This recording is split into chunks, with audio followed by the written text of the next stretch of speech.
This podcast is for entertainment purposes only. If you're ready, buckle up and enjoy the ride. Let's go question everything. And welcome back to episode 3 of the Consumer Consume Her Consumer podcast. I am your host, Anna, aka Mystic Pixie, and I am back to kind of follow up from last show. Last episode, I talked about Alfred Hitchcock and the 50s and 60s in Hollywood, and well, I wanted to go back further this time, and child stars kind of came to mind, and Shirley Temple was specific, but ended up finding some things that have been so fascinating. So I want to dive in deep to the Great Depression and golden era of Hollywood. So during the Great Depression, movies were basically the lifeline of the country. Weekly, 75 million Americans were attending cinema, even when their money was really tight. Cinema was the escape. Film offered these screwball comedies,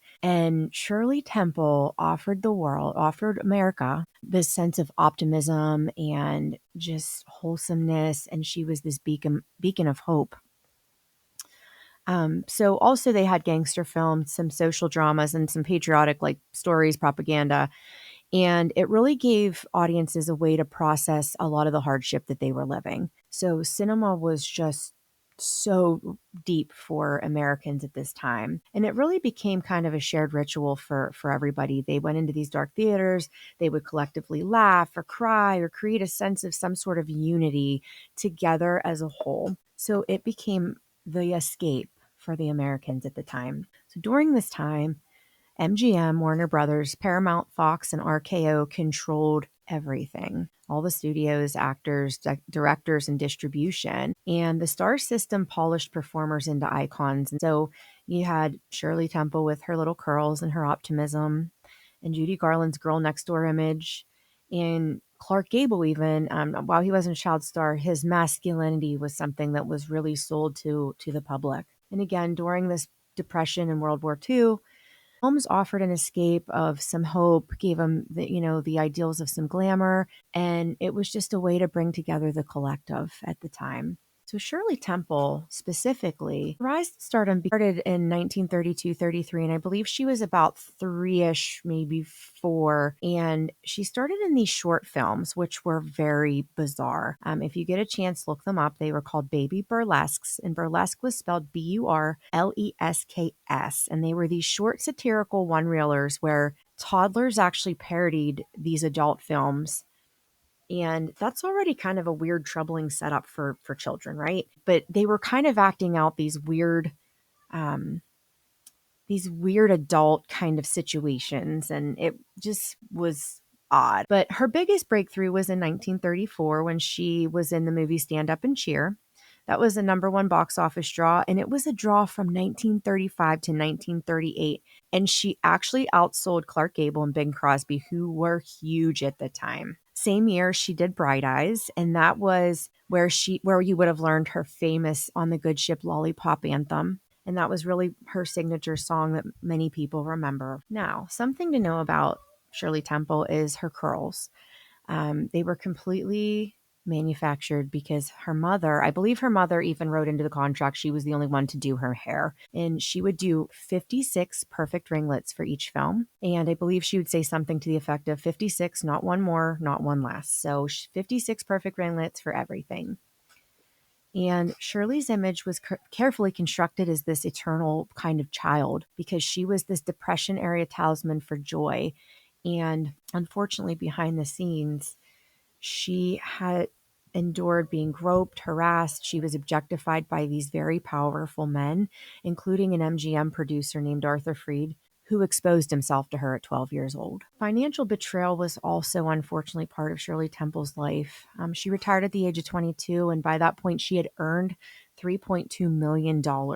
Unfortunately, her father, George Temple, mismanaged most of her funds and her earnings, and she discovered this when filing joint taxes with her husband, that she was only left with $40,000 of that $3.2 million. However, the thing that was really beautiful is Shirley was really forgiving to her father, George, and she really framed the whole thing as, he learned this lesson in misplaced trust. Now, to kind of go into the shorts of the baby burlesques, these toddlers wore like these oversized, like almost diapers, or like I don't know, like, would you call them pantaloons or something like that? They were like these oversized, like undie things that these little toddlers would wear, but they'd wear like almost these like costumey adult tops, like almost like the ones I saw like almost look like corset type. And for the time, they were still very risky for the time. But they would parody grown-ups in these like sexual innuendos, racist caricatures, and romantic mimicries, like, which is just freaking weird.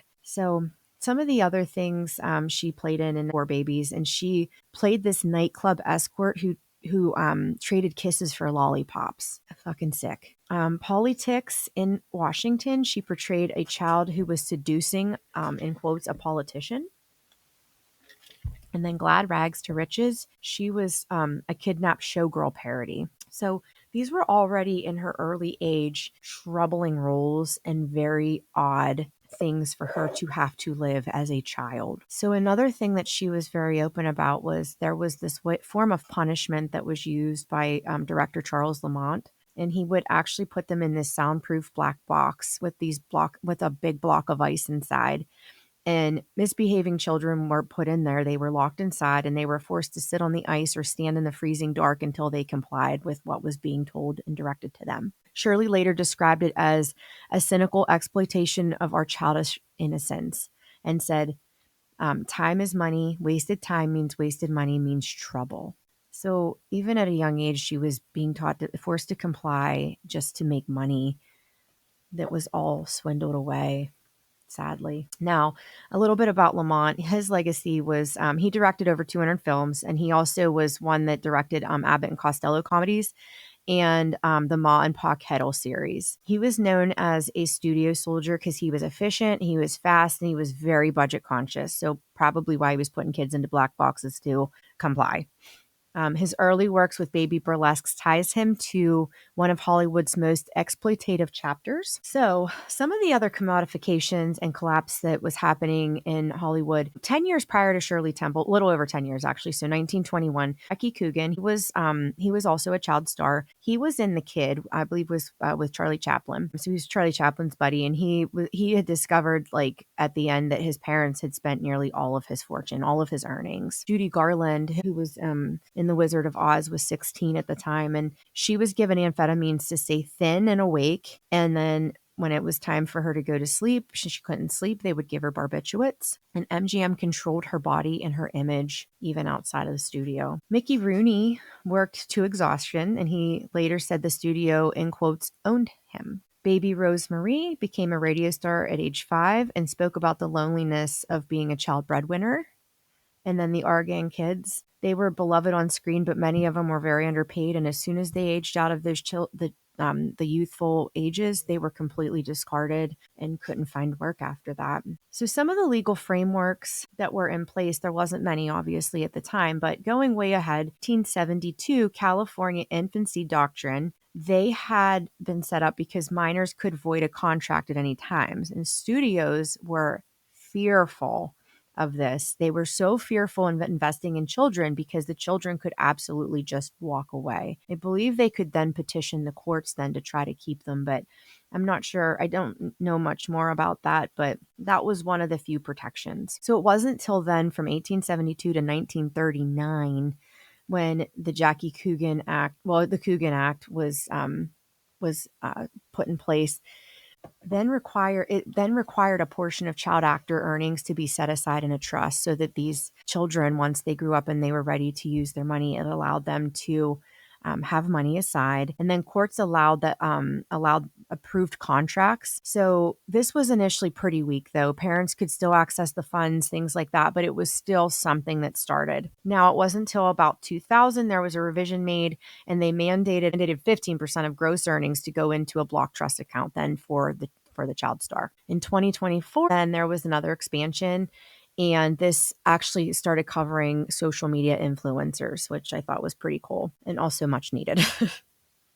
So women in the studios at the time, there was a lot of control and coercion. And we talked in the last episode in the 50s and 60s how much these women, these starlets, were controlled. But There was one actress, Lana Turner, I believe she was forced to have an abortion. MGM arranged an unmedicated procedure to preserve actresses' marketability. They did diet and drug regimens, put on starvation diets, and she was given pills to control her weight and her energy. Some were institutionalized. So, like Frances Farmer was declared unstable and sent to a sanitarium after defying studio expectations.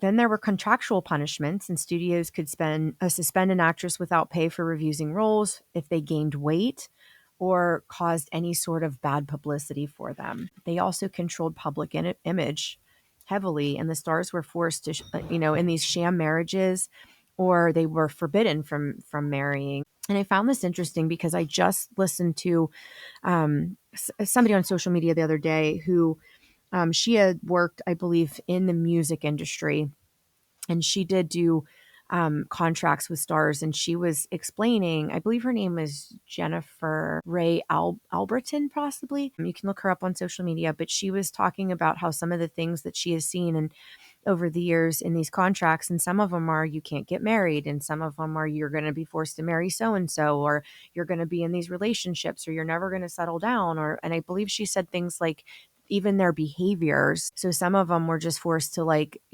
stir up trouble constantly. So I found that really interesting to see this come up in my research. Now, I had mentioned earlier about Arthur Freed, who exposed himself to Shirley Temple. He was the producer for Singing in a Rain, and An American Girl in Paris, and Gigi, and he controlled Judy Garland's career and image. Barry Chase also alleged misconduct, and Freed's legacy is a case study in how the same men who sold innocence and joy on screen were the ones exploiting children and women off screen. And that continued into the 50s and 60s with Alfred Hitchcock and others, as we talked last week. So on a really nice note, though, Bill Robinson, who was known as Bojangles, and Shirley Temple actually have a really beautiful kind of story. They were in The Little Colonel together in 1935, and this was the first interracial dance pairing in Hollywood history. There was the physical contact of like the hand holding was only allowed because Shirley was a child, and it was coded as like, in quotes, innocent enough to pass under the Jim Crow and the Hayes restrictions at the time. Shirley actually has spoken about their relationship later because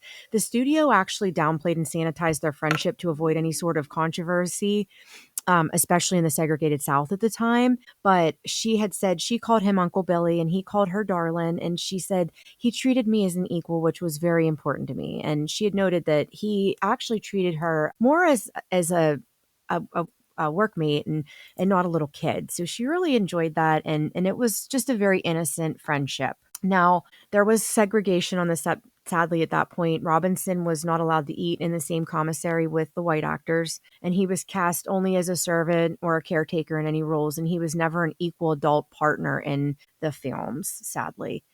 Um, the Hays Code, so this was actually, it was created to avoid government censorship after scandals such as Fatty Arbuckle and Thelma Todd. William H. Hayes, he was a Presbyterian elder, was hired to clean up Hollywood's image at the time. Well, we might want to check into that, don't we?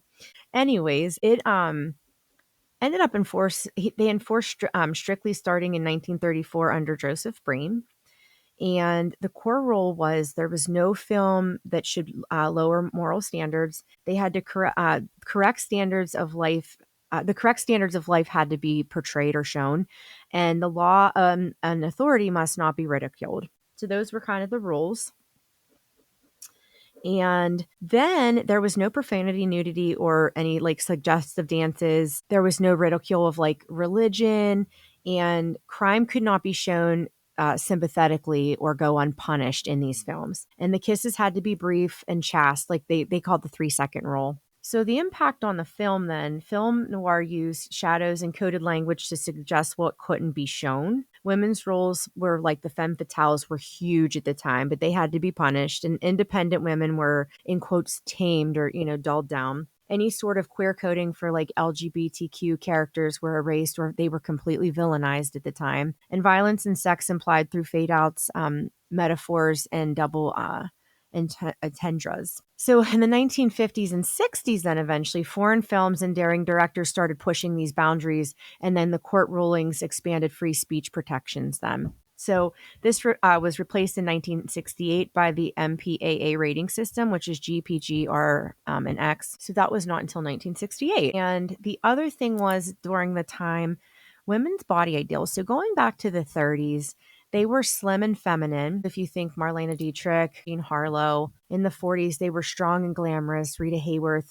And then in the 50s is when that bombshell hourglass, like Marilyn Monroe and Elizabeth Taylor, kind of came out. And again, we talked about the beta sex kittens. And the studios enforced strict diets, corsetries, and surgeries even for these women. And the men's ideals, in turn, in the 30s and 40s were rugged and lean. So Cary Grant, Clark Gable. In 50s, it was a little bit more rebellious, masculine. So Marlon Brando, James Dean were kind of the standard. But if you really look at all of this, it was such a double standard. Women were expected to be curvy but controlled. They were supposed to have those voluptuous curves, but yet still be slim. And they were expected to stay youthful, yet sexual. So quite the conundrum there. And men were allowed to age into ruggedness. Women were polished for wrinkles or weight gain. So looking at some of the archetypes and legacies throughout the years, Shirley Temple and Judy Garland were kind of stuck in this eternal child role, where Jean Harlow and Marilyn Monroe were kind of these broken dolls, perfect, but, mental.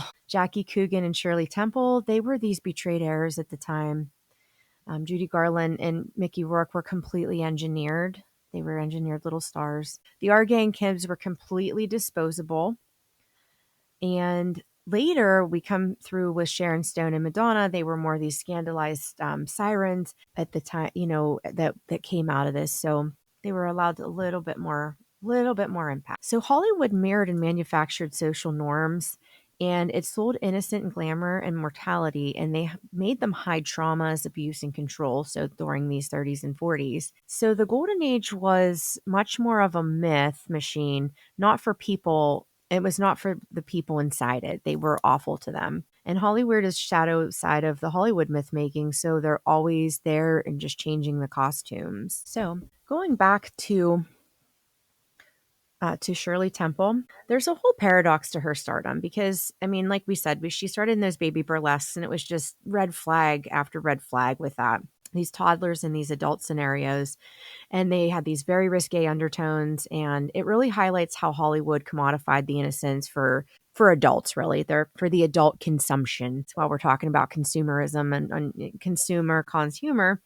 It was really, this innocence of these little children was done for these adults. On the Good Ship Lollipop, it wasn't just a song, and it became really this national cheerfulness that had Shirley Temple marketing this beacon of hope through this kind of emotional package for Americans at the time. And her box office range was from 1935 to 1938. I mean, that is just so impressive and unprecedented for the time. And she was the only child actor on top of the box office for 4 consecutive years, which no one, I believe, has replicated since. Now, I do understand nowadays the movies move so much quicker in and out of box offices. You have to remember there was no social media or anything at the time.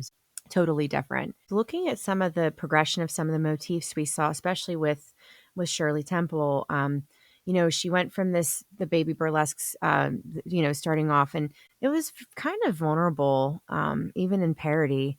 But the later roles she played in 1935, The Little Princess, 37, Heidi, and she was an orphan child who suffers nobly, evoking pity and admiration. But these sacrificial innocents, she really had to suffer in the adult world because she really didn't have an opportunity to redeem. Everybody wanted her to stay in this tiny little young position and character. And unfortunately, humans age. But eventually, she moved on to go out, and she wanted to fix broken men or systems. So later roles in 1930s, she brings joy and moral clarity to cynical adults, but the child is the redeemer. Her purity heals the emotional wounds of others, especially men, which is just so freaking creepy. And her as an eternal child, she was infantilized, even, sorry, I know I butchered that word, but even while she was mimicking adult behavior. I mean, that's just a weird contradiction that was persisting throughout her career. Her characters rarely aged, matured, or developed in any sort of complex way. She was always just kind of Shirley Temple there. And she was never really allowed to grow up on screen, and they really didn't want her to grow up off screen either. The internal child is a cultural comfort, and it's unchanging, it feels safe, and it feels controllable. But this isn't accidental. The industry really, crafted this, and once she was done, it was just really, really hard for her to be able to get work eventually. So another thing that happened with her is she ended up going, so 39 to 47, she did continue to try to act, but the films were The Little Princess, Since You Went Away, The Bachelor, and The Boppy Soxer. And unfortunately, these were just very awkward in between roles. She was too old to be the little waif girl, and she was too young to be a femme fatale, which was the big thing at the time. So she kind of played these like odd, like in between roles. And America really just didn't want to see her grow up. They weren't happy with her growing up. So her box office reign totally collapsed at that point. And Hollywood refused to let her evolve the way that society was resisting women aging out of these cute roles as well. So it carried on to adult women as well, that they didn't like them aging. So between the 1950s and the 90s, she actually reinvented herself. At this point, she'd lost all of her fortune and everything like that. She was married. So she decided to go out and be a diplomat. And she retired from film. She became Shirley Temple Black, and then she was a diplomat and an ambassador. And she, I believe, Czechoslovakia, and I can't remember the other country, but she reclaimed her narrative and she ended up speaking out. She eventually wrote a book in 1988, and she openly talked about her abuse and her financial betrayals. And even in this reinvention, her child star image kind of haunted her, because she was just still always called Shirley Temple to the public. Now, she really alchemized her survivorhood into being somebody who spoke out and wanted to make changes for up and coming actors and women and children. So her life of innocence was so commodified, but then the innocence was completely betrayed because she was outgrowing it.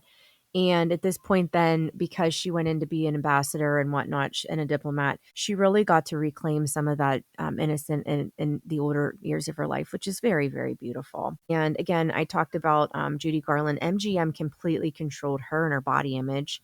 Um, Mickey Rooney, though, was another MGM star, and he was paired with Judy Garland in these musicals, and he was worked until absolute exhaustion. And he, again, I said earlier, he noted that the studio just completely owned him. And these patterns persisted. And a lot of this does kind of show later into the 50s and 60s, as we talked last week.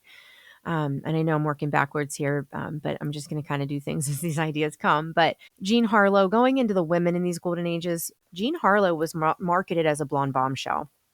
She died at age 26, and this was after years of just being sexualized and MGM completely controlling her and her image, in and outside of the studio. Betty Davis, then she ended up fighting Warner Brothers. And I'd like to go into some of these women's backgrounds in another episode probably, but she ended up talking about, she was one of the first women that went in and challenged the studio system. So I'll get into that maybe another time, talk about her. But Katharine Hepburn, she defied the social norms. She wore trousers. She was very independent, and she used sharp wit. And at that time, that was not the ideal for women in Hollywood.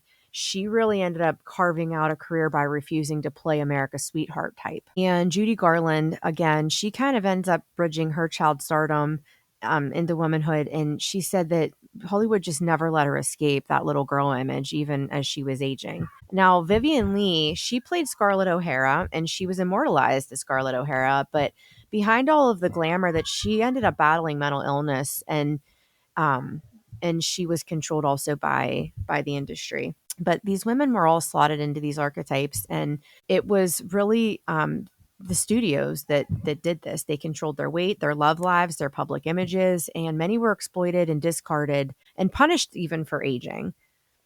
They just lost their careers and whatnot, and they weren't hireable. So a little bit more about the laws at the time. Basically, Hollywood was like the wild, wild west of the child stardom. And I had talked about the infancy doctrine, but where these children could disser from contracts at any time, meaning the studios just didn't really even want to put money into them, because there was no guarantee that the child would end up even completing the film. So that would be a lot of money out on their part. But This gave kids no legal protection or financial stability, and they were seen as like these unreliable assets. And again, so I talked about in 1934 to the 40s, there were really no formal safeguards. So when Shirley Temple and Judy Garland were working, and the others as well, they were working like extreme hours and often it was under this emotional and physical duress. Like I said, the kids were put into the black box with the ice, and there were no actual labor laws specific to child performers, and there were no limits on hours. There was no mandatory schooling and no psychological oversight for these children. They were just commodified and worked to the point of exhaustion. So some of the turning points, I talked earlier about the Jackie Coogan lawsuit, but he was a silent film star. He ended up suing his mother and stepfather for squandering all of his earnings, and this ended up leading to the California Child Actors Bill, aka the Coogan Law. And again, this required 15% of a child's earning to be set aside in a trust and mandated court approval for contracts involving minors. Later developments, as I noted earlier, there was more attention to child labor, but enforcement was spotty at that time. Obviously, I don't think a lot of things were really looked after in those times. But from the 90s to 2000s, high-profile cases such as Macaulay Culkin and Gary Coleman reignited calls for reform. So today's child actors are protected by stricter labor laws, on-set teachers, and they have the trust fund requirements as discussed. But unfortunately, the exploitation still happens, and there's some things where they just opened in 2024 for the digital influencer child stars, but hopefully it can get resolved and tightened up. These people were basically, if you look back, all of them were completely denied their full humanity. They were shaped into anxieties rather than reflecting on these real lives. Also, I failed to mention in 1938, the FLSA, or the Federal Labor Standards Act, did come and set up national labor laws, child labor laws, but it exempted the entertainment industry, sadly.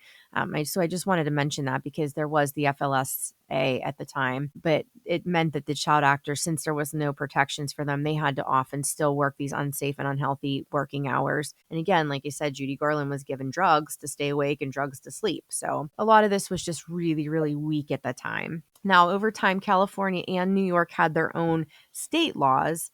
They ended up limiting some daily and weekly hours. They had mandatory on-set teachers and tutors for the kids, so they'd still be getting their educations.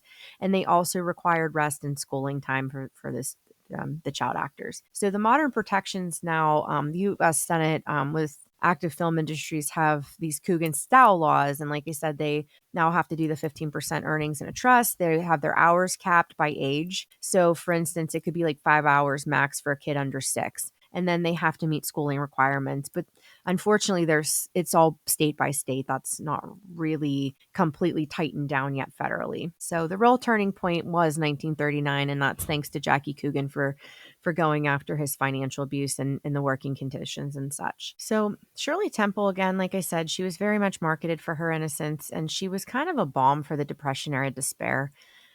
They really love the idea of children as symbols of purity and hope. But sadly, again, like I said, the industry behind the scenes was completely exploiting them. And the parents just often accepted it because at the time they just thought, well, these are the harsh realities. These kids have to work like this. And they framed it as they were being patriotic, they were being glamorous, and it was their ticket out of their poverty. So they just endured it and made the children endure it. Women at the time, which I find is interesting, were often slotted into archetypes as the saintly mother, the ingenue, the femme fatale, or a screwball heroine. And the thing was they were really pushed in sexual boundaries. But after 1934, women were often written as either virtuous wives or they were like this punished seductress. So off-screen, actresses were tightly controlled by studios, like we said, by weight, relationship, and then public stunts were even dictated. Stars like Katharine Hepburn and Bette Davis began to challenge these molds, and they were kind of planting seeds for later feminist readings of Hollywood. But the social mirror, sadly, and I even saw this at in the 80s, 90s, 2000s when I was aging, growing up, that Hollywood both mirrors and manufactures these social norms. So even look at reality TV and how it was shaping how things were being, people completely getting comfortable with complete surveillance state. But it gave these depression audiences hope at the time, and they reinforced gender roles heavily at the time. And they created a shared cultural language of glamour and innocence and morality. But it became a very first generation for child stars who were already wrapped up in scandals. And really, I mean, it's honestly, it was kind of exposed how surreal and exploitative and morally corrupt a lot of this, behind the scenes stuff really was. So in the 50s, then the cracks start to show. And like Elizabeth Taylor, who was transitioning into an adult star from a child star, she was going from an ingenue to an adult star. Natalie Wood's career showed a darker side. She was sexualized as a teen, and then she later revealed that of some abuse. But women like Marilyn Monroe embodied this dumb blonde kind of trope, and she was privately battling exploitation. She had mental health struggles, and she was being passed around by powerful men, basically. And I know she had a kind of a hand in a lot of it too, but we can get into her death a whole other day. um, but there are some other scandals like Lana Turner's daughter. She killed a mobster called Johnny Stompanato. And I do think that might be a fun thing for me to look into further at some point. But she basically in 1958, whenever she killed him, it exposed Hollywood's entanglement with the organized crime and that kind of abuse. So then the perfect post-war family image on screen contrasted with the real life breakdowns, affairs, addictions. And then moving into the 60s and 70s, there's a whole counterculture and collapse of this old system. The child stars like Patty Duke, she revealed later that she was abused by her managers, and Mouseketeer Annette Funicello and some others were marketed as wholesome, but they were being so tightly controlled by the industry. Jane Fonda and Faye Dunaway, and others began pushing against the old archetypes, but exploitation continued to persist with them. So in 1969, then the Manson murders shattered this whole Hollywood having this innocence myth. But 70s also saw child actors like Tatum O'Neal. I believe she won an award for Paper Moon, and Jodie Foster for Taxi Driver. They were both cast in these disturbingly adult roles just as young children. And then they won awards for it, I believe. But Hollywood became synonymous for cults, drugs, and this blurred boundary between art and exploitation. So then the 80s and 90s came, and the whole tabloid era made its whole debut. And, I mentioned Drew Barrymore earlier. She had came out with E.T., and she said she was drinking by age 9, in rehab by 13. But a lot of this was just normalized as, oh, that's what happens there. And at the time, if you kind of look, then the scandals that were coming out were, Michael Jackson's Neverland Ranch, and then River Phoenix overdosed. And then there was this whole rise of the child star gone bad narrative that was coming out. So this dream factory became this circus of paparazzi, rehab, and this like all these conspiracy whispers. So from the 2000s today, child stars like Britney Spears, Lindsay Lohan, and Amanda Bynes had these public meltdowns, but they were sold to Americans in the world as entertainment. But this is a cycle of overwork, exploitation, and this repeated, it finally collapsed, repeated. Now, I did mention last time too, this all kind of ties into the Me Too movement, and it exposes decades of abuse by these powerful men like Harvey Weinstein. Actresses reframed themselves as survivors and advocates and started speaking out. Another scandal from Nickelodeon, Dan Snyder's allegations to his ongoing lawsuits on child exploitation. And the internet amplified both the glamour and the grotesque. So Hollywood is as a myth machine and a trauma factory. So what began in the 30s as cute kids and glamorous women became a repeating cycle of commodification, scandal, and reinvention. And Hollyweird is the shadow side of Hollywood's myth making. It's always there. It's just changing costumes, and people are finding ways to continue to do these gross things despite us having to tighten up law and exposing it and stuff and such. So 60s and 70s, you do start seeing some collapse, but again, it came out that so many of our favorite stars were all living this sad truth. So Shirley Temple, back to her, she did do, like I said, she did an autobiography in 1988. The book was called Child Star, and she talks about baby burlesques, and she later recalls them as this cynical exploitation of our childish innocence, and occasionally were racist or sexist. She talked about the black box punishment and said, so far as I can tell, the black box did no lasting damage. Its lesson of life, however, was profound. Time is money. Wasted time means wasted money means trouble. So they knew they'd get in trouble if they were wasting time and money. So she was often being sexualized in MGM, and she objectified, and she comes forward and talks about that. But the MGM flurry of concern about her body was completely unnerving. And she said, having always taken my appearance for granted, I felt suddenly misshapen or misshapen rather. I'm so goodness. Um, Even Mother, whose earlier comments had always been good natured, joined the critical chorus. Stuck with myself once again, I resolved to stay friends with my body. So, when talking about the atmosphere of the studio, she said, not for nothing was the MGM lot known as the Factory, a studio perfumed with sultry, busty creatures with long legs and tight hunches, and more than its quota of lecherous older men. And the reality of stardom as a child, she said, lesson one, being a starlet is a complicated life, especially when you're 4 years old. And these quotes show how, Shirley Temple really had to survive decades, framed around all of this career just from being in these formative years and so much exploitation. And a lot of her words ended up cutting really through this whole perfect child star persona. And it started to really expose Hollywood for the darker truth, especially during the golden age, which everybody had the warm and fuzzy remembrance of. And a lot of this trauma became this systemic indictment in Hollywood. And we definitely saw a lot of this trickle in through my youth.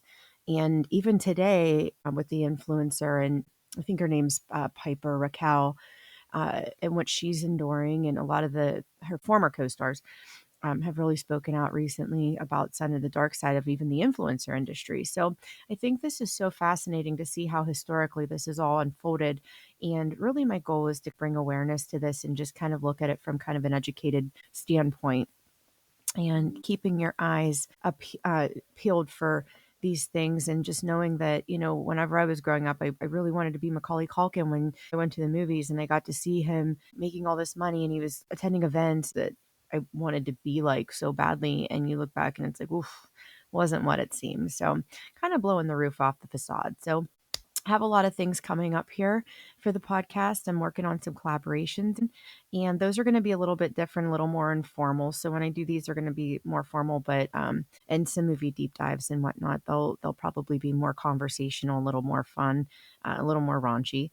So I hope to see you back in the next episodes, and I hope you enjoyed the episode. Until next time, have a great day.